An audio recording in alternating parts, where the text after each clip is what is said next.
Welcome back to the Sound for More channel. It's Leo speaking. Today I have the pleasure to demonstrate to you and go through a little bit of a tutorial on ElliottGarage Synth 1. Before I continue, I would like to remind my viewers to subscribe as it helps with growing the channel. Thank you very much. Additionally, if you would like to participate in the giveaway, please do follow the instruction in the video description. Thank you again.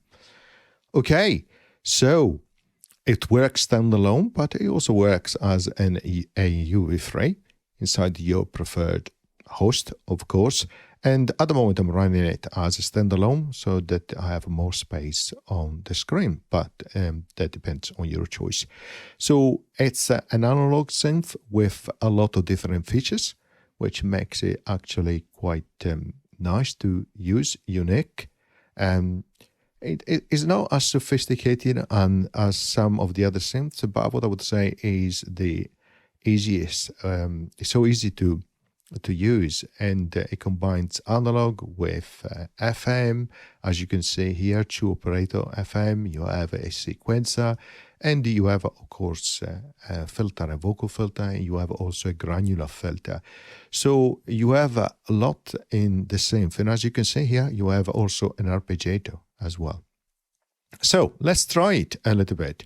So keyboard at the bottom here with a modulation control here on the left hand side.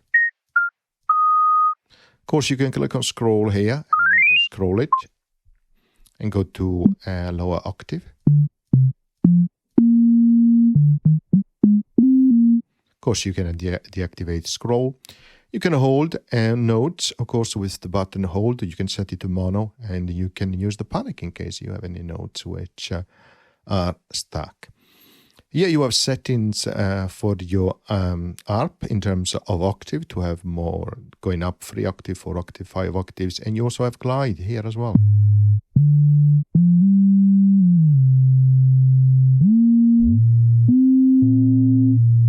Which is really straightforward. Here you have input for MIDI, you have access to help here, and then access to settings as well for your buffer in case you need to adjust and you hear some crackling. And then you have the number of voices here available. You can activate or deactivate here the oscilloscope that you can see up here. Then you have MIDI learn, and also you can set the MIDI channel there. So pretty straightforward here. On the left hand side here, you have the selection of the root and scale. As you can see, different scale that you can select. I always like to play with a C minor scale, but you can select another scale if you prefer so. At the top here, you have BPM, and you can set the tempo here, which you can use for the arpeggiator. You can also set subdivision here. You can also do tempo sync for your delay here on the arpeggiator, which is great. You have access here to factory, and here you can go to factory presets in this case, and you can choose your preset, or you can go to different banks as well. Okay, so here on the top left hand side, you find 2 oscillators, oscillator number 1 and oscillator number 2. So underneath you have volumes for both. So let's turn this one off. So we hear only oscillator number 1. You can change the volume, of course. If you click again, you can see a zoom of that dial, which is really nice. You can choose the octave here.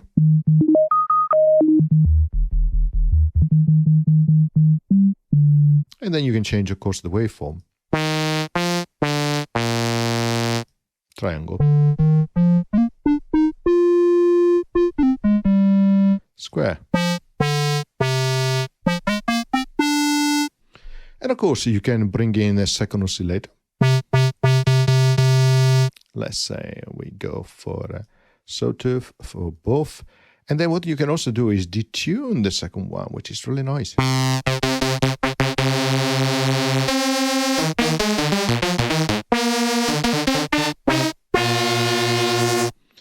Great. So you can do that detuning, which you would obtain in other synths, like for unison, and then the tuning of unison voices. Okay. So let's choose different type of waveforms. Sine and triangle. You can add the noise, which becomes very useful if you're doing something like analog percussion, and therefore you act here on the ADSR, you attack the decay, sustain and release, and you might want to adjust, for example, decay, like so. And you could go lower on an octave here, or several octaves. Maybe remove this one.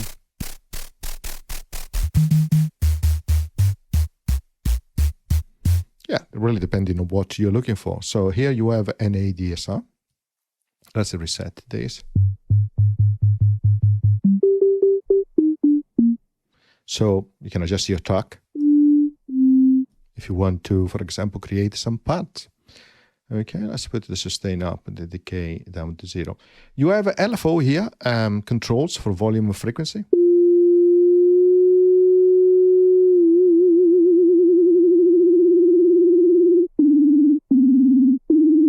Pretty straightforward here. And then, of course, you can control some of these functionality also through the modulation wheel, which you can set up here. For example, you can say at the moment is controlling the pitch bend. So as you action the modulation here, you can change the pitch bend. But you could set it, for example, to change the octave here. Or you can act to change octave for the second oscillator here, the low pass filter, high pass filter, and also the voltage control the VCF. Okay, here you have the oscilloscope, which is great. And here you have the setting for low pass and high pass, which you can change, of course. Which depends on the waveform you have selected, of course, and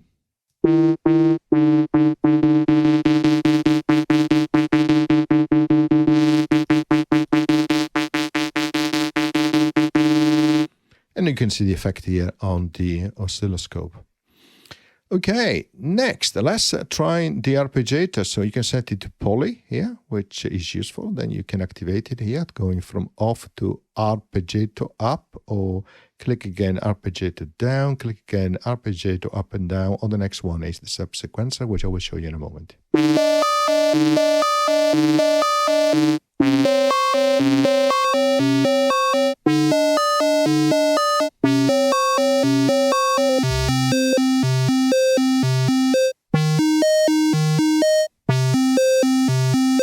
You can change the gate here, which acts on the envelope.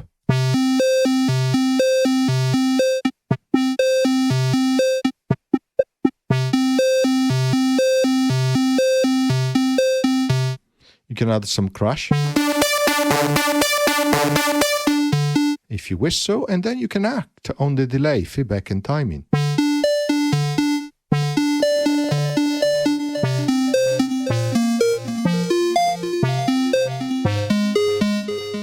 And this is where the magic happens, because it's a really, really great sound. You can create a lot of different presets.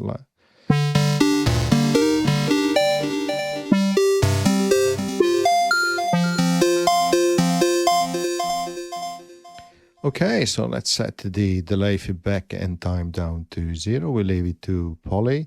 And next, let's go to FM. So you have a FM synthesis, 2 operators. The first one acting on the fundamental, of course, using a sine wave. The second one using a saw wave. And you have volume and ratio to control this. Let's deactivate the ARP.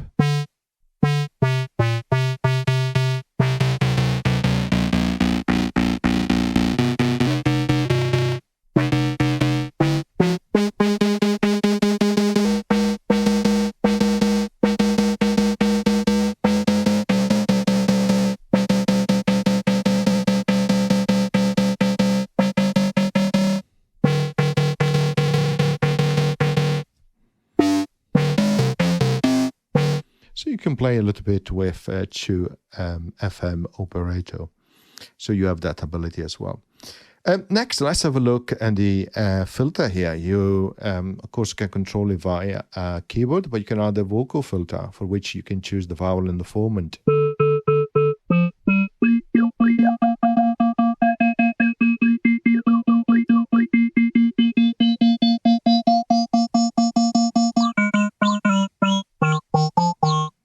let's activate the arpeggiator.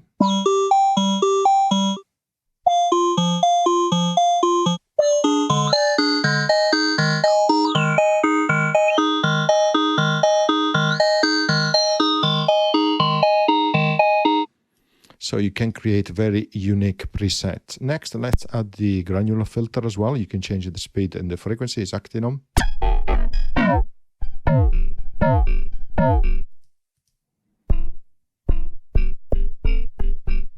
Let's activate the vocal filter.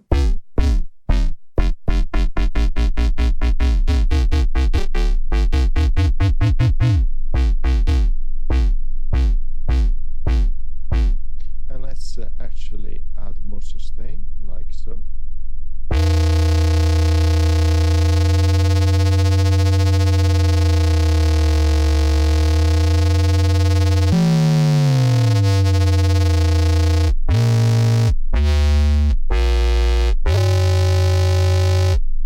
Which again allows you to create a different type of presets. Now let's go to the sequencer. Here we go. Here you can select the number of steps with the arrow here. You can go up and down to a minimum of these 5 here. And then you can add step by octave or fifth. So let's do by octave at the moment. Let's activate it.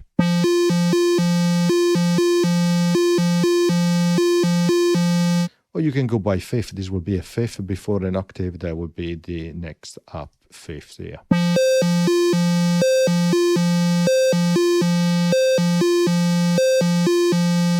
So one octave, one fifth, and then another octave, another fifth, so and so on and so forth. So you can create interesting and unique patterns.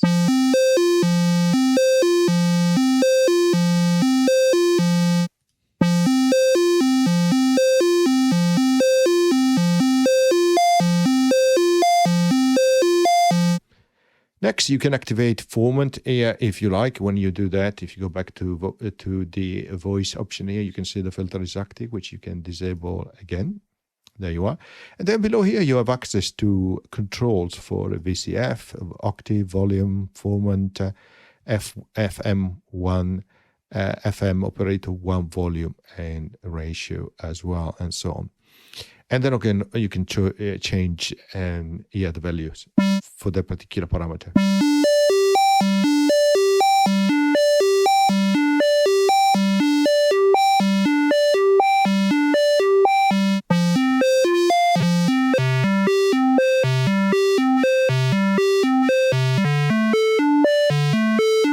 You can change the ARP octave here. If you have active Arpeggiator on, so don't make the same mistake. So if you disable sequencer here, and you go back to the LFO, and you activate the Arpeggiator.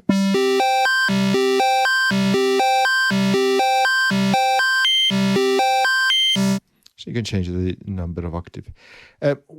And here I wanted to show you the tempo sync as well.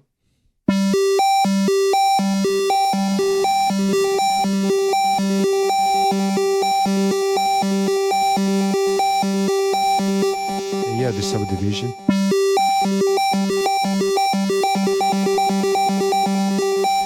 Which is against, in this case, the BPM tempo, which is set over here. Of course, that works differently if you are using it inside a host as an AUV frame. So that's a quick explanation of how this synth works. So I think it's a great little synth which allows you to create some really nice presets. And indeed, we have a selection here.